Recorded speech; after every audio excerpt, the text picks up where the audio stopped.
So have you ever come across a random game that you never heard of, but the visuals or something else about it sparked your curiosity?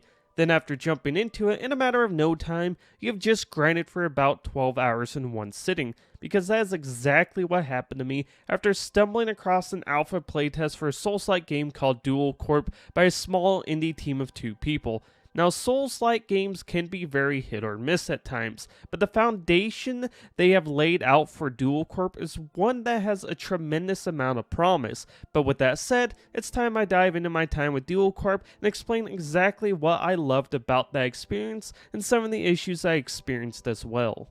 Now, starting off, Duel Corp throws you into a tutorial area where messages on the ground are used to teach you the basic mechanics of the game, which revolve around a directional blocking, attacking, and parry system, which is a combat system I wish more games would use. So how it works is pretty simple. When an enemy attacks the player, that attack can come from either the left, right, or from above. So a player must move their weapon in the corresponding direction to block that attack. Now if you do this at the last second, you will parry an enemy and have a chance to strike with a critical attack. Also, this drains the enemy's stamina as well, which when their stamina runs out, they stagger. So you could be much more aggressive with attacks, but you also must be aware of your stamina as well, since if you run out, you won't be able to attack efficiently anymore. Not to mention, if you attack from the same direction twice in a row or more, it's a lot slower than alternating between different directions, which I really like since it punishes the player for just spamming one button when in combat.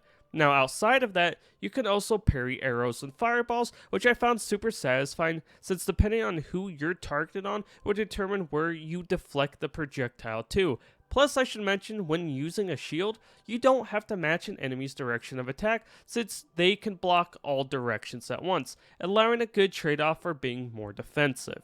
Then building off of those mechanics, you have abilities and talents. You are able to equip up to 4 of each, and they really add to your build variety. Abilities are like special attacks or buffs you can do that use mana, so like a spinning slash attack or encasing your weapon in fire. Then talents are like stat buffs are used to increase your survivability. For example, the mana shield talent allows you to use your mana like a second health bar, while something like Devouring Fury lets you recover health based on how much mana you have left when landing physical attacks. These are incredibly versatile abilities that work across all playstyles that can be swapped on the fly at any time, giving you endless options in a seamless way that doesn't hinder you enjoying the game. Then like any Souls-like, you basically have an Estus system where you can allocate health and mana potions. You're able to equip up to 2 weapons based on what they are, so you can run setups like a sword and a shield, two-handed sword and bow, or my personal favorite, a sword and an axe for the spin to win meta. But jokes aside, this system is so much fun to play with, and it makes it so no matter what your build is, health, mana, and stamina play a part in it,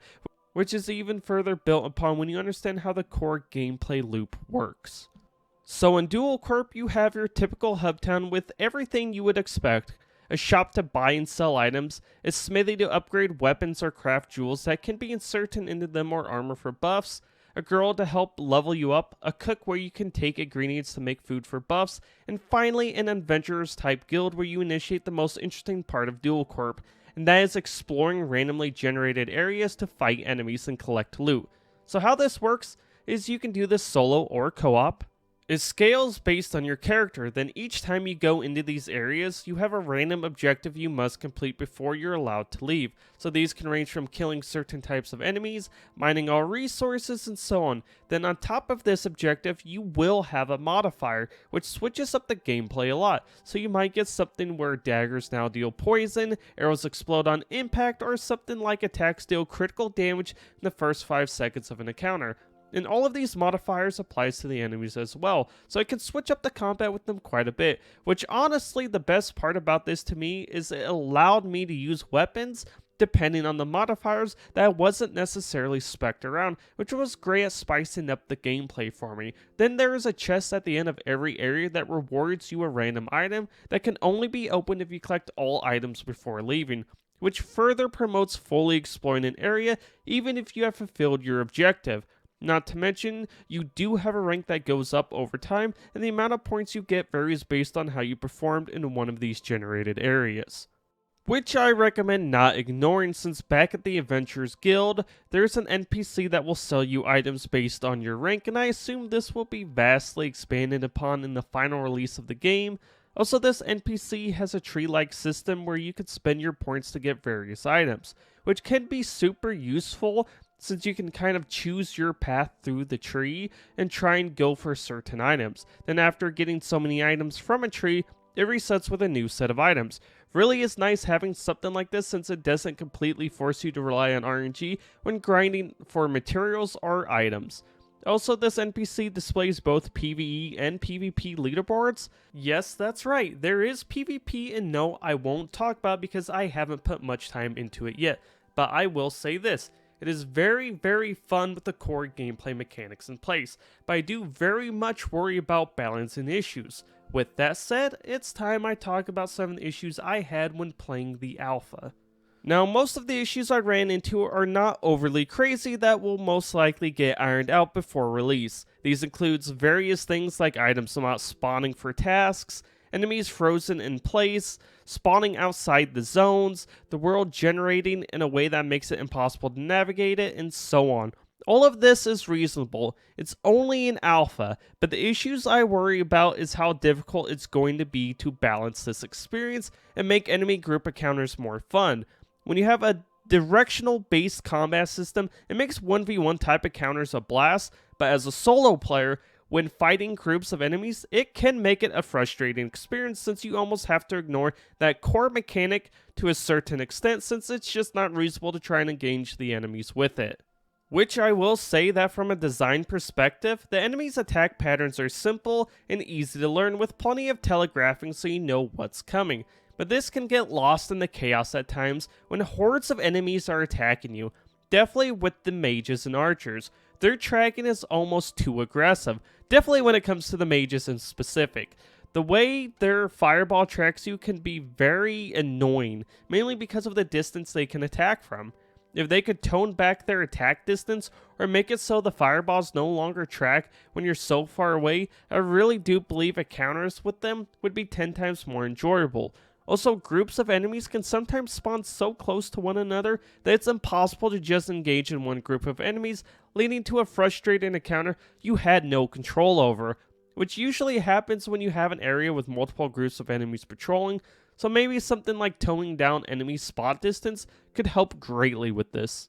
Then from there, all weapons feel pretty damn good to use except for the two-handed weapons. With how fast enemies attack and how slow two-handed weapons swing, it can be extremely frustrating since enemies can interrupt your attacks.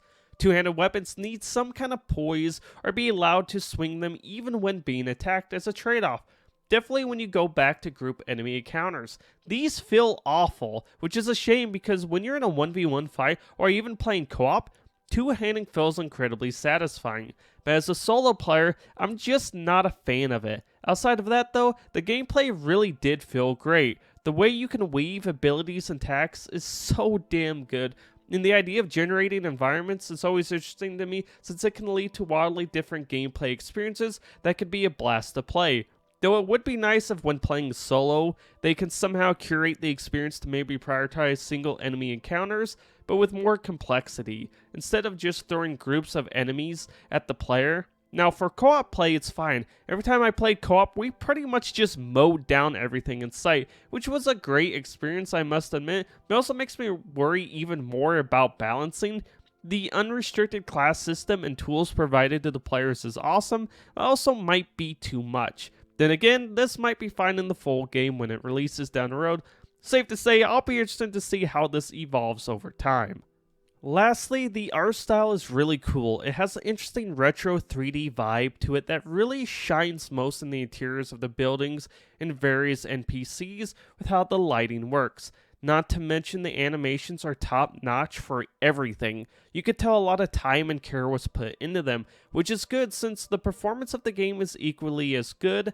Outside of the various bugs I ran into, the actual performance of the game was flawless and I had zero crashes, which is always good to see at this stage of development Duel Corp is a game I didn't expect to be one of my most anticipated titles going into next year, but after dropping almost 30 hours into this small slice of it that really does reward you for playing almost every step of the way with its gameplay loop, I'm really excited to see what kind of experience the full game delivers, and really encourage anyone who's a fan of Souls games to keep an eye on it.